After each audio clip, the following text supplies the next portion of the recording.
Hello and welcome to She Does Tech, where we are telling the stories of women who have worked in tech. I am Sarah Kinsey. I'm your host for today.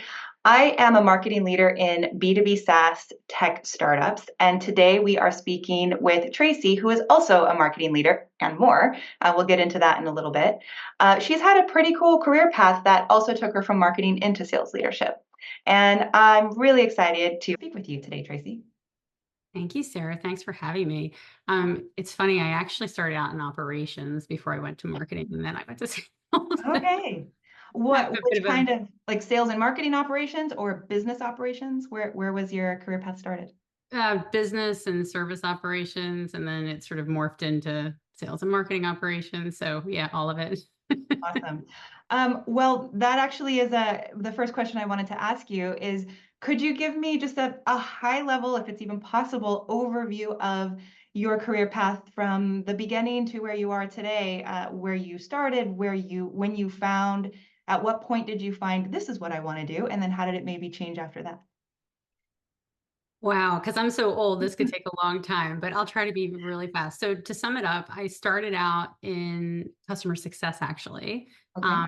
as a success rep. Then I moved into operations at the same company. I did that for almost a decade. And then I left there and I wasn't sure what I wanted to be, but I knew I didn't want to do ops anymore because I had, this sort of being, well, back then it was like attached to your pager, but you had to be available all the time if a system went down or something like that.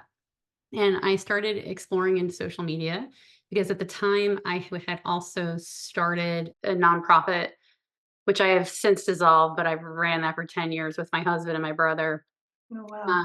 And I had to learn how to promote it for, very cheaply. So social media was just coming about. It's the early 2006, 7. Through that time period, I started ghostwriting, just to make some extra cash. And I was ghostwriting this blog for a CMO about social media. And I thought, well, I could do this myself. And then I went out on my own and I started consulting and writing my own blog. And I taught at a couple of universities, San Francisco State, Berkeley, just about digital marketing and social media, because I basically had taught myself from the ground up. And I Mhm. started writing about it and telling people how to do it. And so that's how I built my authority, online and promoting myself. And then I then decided to go back and contribute to my 401k after 6 years of consulting. And I went to work for an email deliverability company. And that's sort of really, I've spent the rest of my time in marketing since up until about around a year ago. And I switched to sales. So yeah. Wow, interesting. Thank you.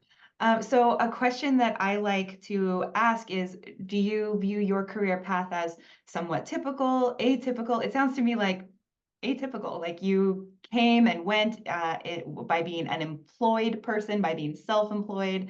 You built your own things. You also fit into other organizations and did what they did or what they needed. Um, that's my interpretation of your career path from what you've just said. How do you answer that question of, have you had a typical career path? What parts were typical, what weren't? I mean, I think it's typical for how people evolve in their career today. It's rare that you start out, you went to college for something. I went to college actually for communications and marketing and Me government. So too. I thought I wanted to be a lawyer or a politician. I'm not really sure, but and then I decided when I graduated, I didn't want to go to law school, and so I just wound up, getting a job. But I think it's it's typical now for people to do more than one thing. Mhm. Um, Switching careers from one to the other, it's hard because you do have to sort of take a step back, right? No matter how high you got on the ladder, you still have to then take a step back because you have less experience than the other people that are coming in. And I think that that's always a little bit of a challenge, but typically, if you love it, you wind up figuring out a way to climb the ladder there. So I always tell people, especially people that are graduating or fresh out of college or after the first few years, you don't have to be that thing that you went to school for. You also can switch your job anytime you want. Like if you decide that, you went to school for PR and now you want to be a designer, well, go take some courses in Adobe and go do some freelance work for design and make it a side hustle. Everybody has a side hustle, I feel like today. Yeah. So until you get, enough clients underneath you, figure out what makes you happy. Yeah, I think that's the greatest advice. That's my career path I think has been somewhat typical, I guess you would say, but it has always been I haven't known what I wanted to do next. I just knew I didn't want to be bored and stay in the exact same thing that I was doing today. And so I never was a person who had a 5-year plan of what I wanted to be. I just knew that what I was doing now, if I liked it, I would keep doing it. And then after I had done it for a while, I wanted something different. So what about you? When did you decide at those various points that you wanted to change? What made you decide to make those changes and those leaps? So when I was at the one tech company for 10 years, I had did a lot of I was in operations, but I did a lot of projects for marketing, ironically. And the SVP of marketing there took me to lunch one day and she said, "Which way would you like to go with your career? Have you thought about it?" Mm, And I was probably in my early to mid 30s. And she said, "Do you want to go wide or do you want to go deep?" yeah. And I thought, I don't know. And at the time, I was just talking to somebody about this recently. You know, depending upon where you are in your um, decade of age, Mhm. you will have different priorities, right? So it might be to climb the career ladder, it might be job title, it might be compensation, it might be to have a family, it might be to take care of your parents, like whatever that is. And I think it changes. And so in my 20s and 30s, climbing the ladder, title, money, all of that was super important to me. Um, and so I decided at that time that I wanted to go deep. I really wanted the director title, and that's what I was shooting for. I got it, yeah, not long thereafter, but I had the opportunity to switch to marketing then, and I didn't. And I don't think I really knew that I would have been happier in marketing at the time. I still really needed to sort of see through the operations piece of it, Yeah. which weirdly enough has helped me tremendously in my marketing career and in sales. You know, Yeah. in hindsight, right? I didn't realize that at the time, but I definitely, I bring it into every single job that I do. I used to run a BI team at that company, and so I did data analysis for the whole company, and that has been an invaluable asset in my Absolutely. marketing career. Yeah. Yeah. Yeah. It sounds like you've done many things. So it's maybe tell me what have you loved? Which parts have you loved? Yeah, so people ask me about going from CMO to CRO and going from marketing to sales. And, I ran the marketing organization while I was running sales too. But, if I had to look at them separately and I, look at my operations life and, the nonprofit world, I listen, working for a nonprofit and doing that is self-rewarding in and of itself. But when I look at like, ops or marketing or sales, I get excited and I want to get out of bed for marketing. Like the creativity portion of it is what gives me joy, right?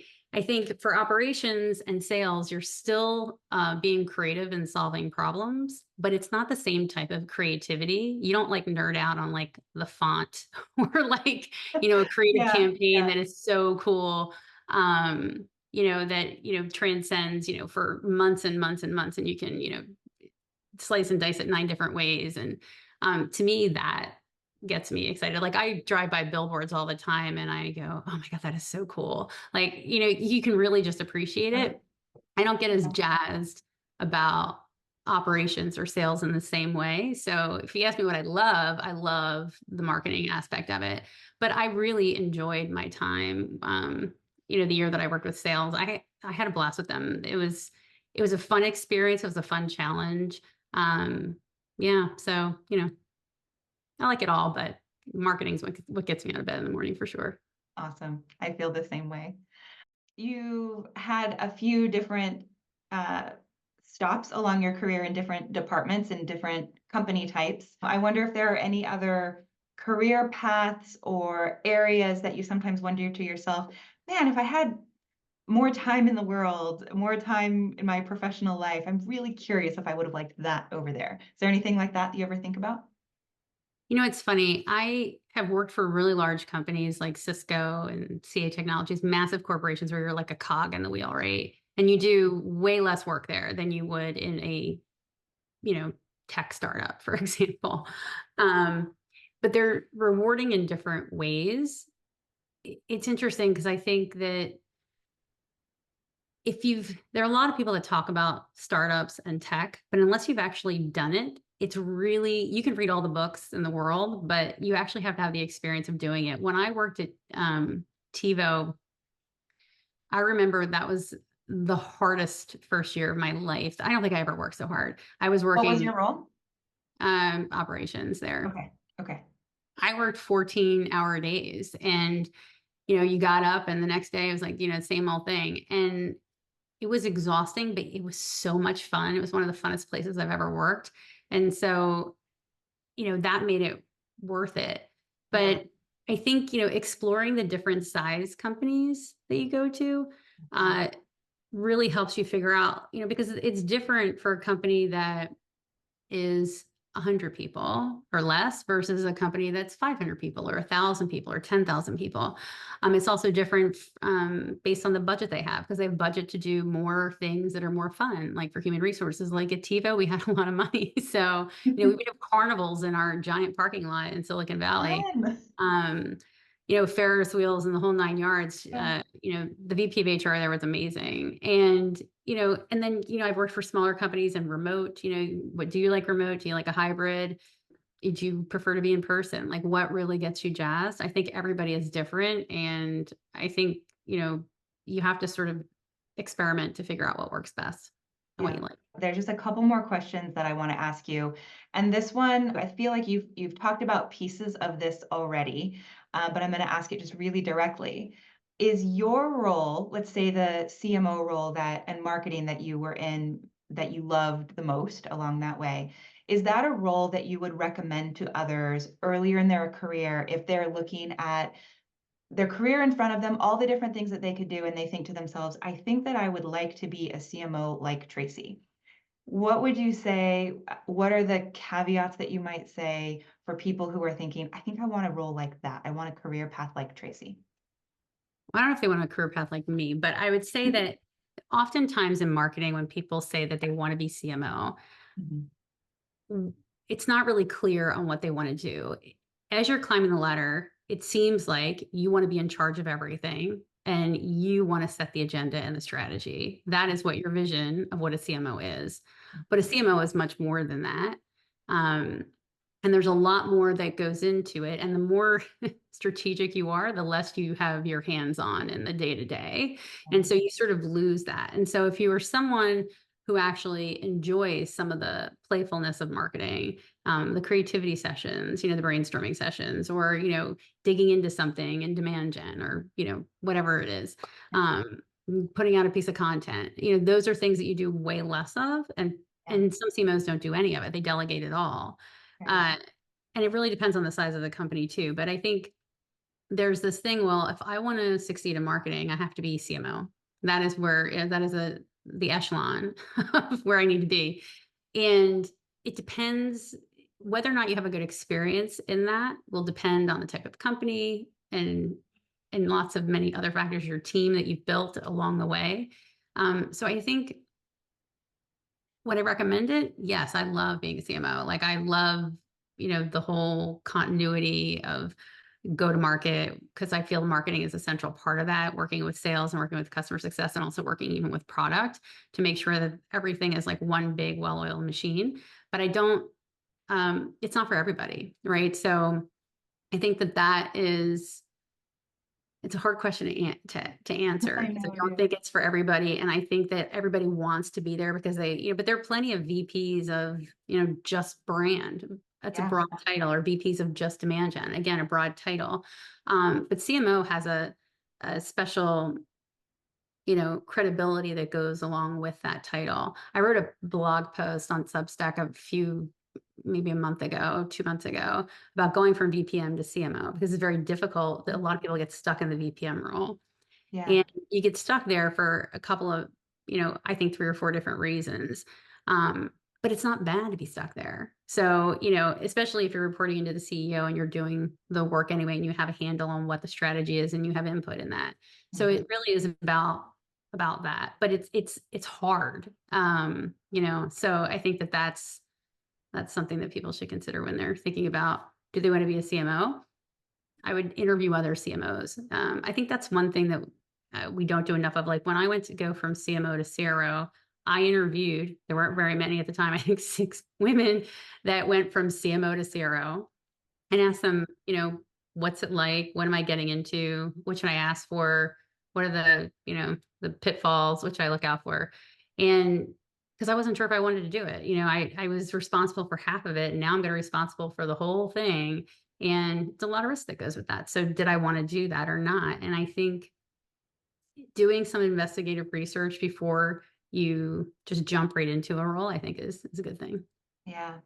Well, I think that is where we will leave it, our conversation for today. But I love that last piece of advice that of go talk to other people who are in the role like yours. And frankly, that's the reason that my friends and I are having these conversations and making them available to other people who are interested is sometimes it's not easy to find those people in those roles. And that's why we're doing that. Doing this is just to make it more possible and accessible for people to hear about career paths of others and see if it's something they're interested in. Thank you so much, Tracy. I really appreciate your time today. This has been a lot of fun.